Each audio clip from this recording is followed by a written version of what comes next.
So today we're going to look at the garden, the place of man, and the idea around what God had in mind in the aspect of creation. So in Genesis chapter 1 talks about the creation. And what is creation? Creation is the process by which the manufacturer produces his model, sample, product. In this regard, we're talking about man and God as a creator. So in Genesis 1, God says, let us make man in our own image and likeness. It uses two words, image and likeness. So the image of God is really the breath of God, which is the Spirit of God. And in our likeness, meaning let him be like us, in the place of dominion, in the place of being in charge, in the place of our representation, like us, let him have dominion. So the Trinity comes together and says, let us make man. And they jointly put their efforts together, if there was anything like efforts, and they make man. And this man is designed to be the replica of God in his day. And this man then is created out of dust. And from the dust, then God breathes on him. And that is what is called the breath of God or the breath of life. And the Bible says, and man became a living soul. He gained life from that breath. So we can deduce and say that man is spirit, because the Spirit of God is breathed on him. Then he has a soul, he lives in a body. And this is important because people and mankind has prioritized the description of man as body, soul, and spirit. So it depends where your priorities are.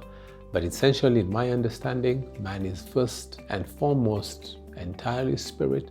He has a soul where the mind, the will, and the intellect, emotions are, and then he lives in a body. And the preeminence must be to the spirit man, because that is the likeness of God. Let him be like us. Let him be spirit like us. Then the breath of God gives him life, and man becomes a living soul. That is important as we go in these conversations. You will then begin to understand that that is the ingredient that makes him have the ability to have dominion. And like God, everything he names becomes accepted by God. He acts in the place of God. So he's made from dust. The breath of God comes upon him and he becomes a living soul. And then the next thing that happens is that where he was created, he's taken to another place which is called the garden. And the Bible says between Genesis 1, 2, and 3, and God prepared a garden. He takes man to the garden he had prepared.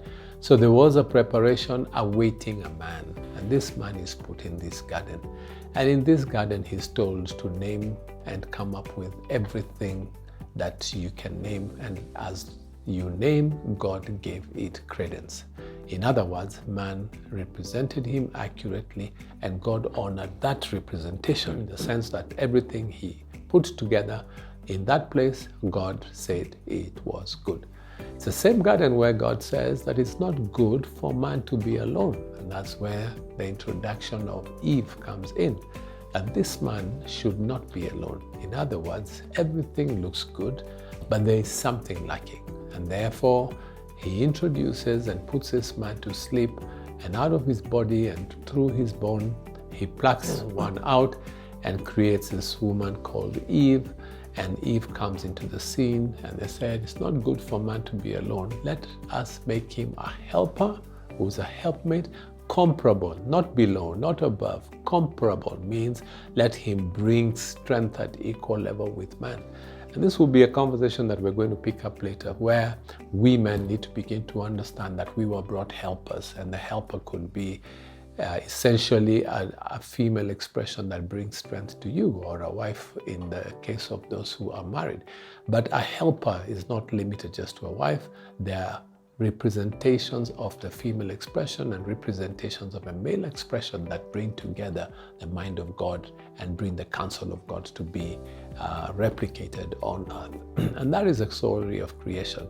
And in the garden, there was one directive: have dominion. Tend and keep, not toil and slave, The essence was to tend and keep.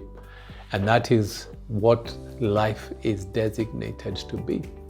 The aspects of tending and keeping, because the garden had been prepared. I'm only inviting you to the garden to come and continue to what I have been doing in the essence of tending and keeping. But we know the story that goes on.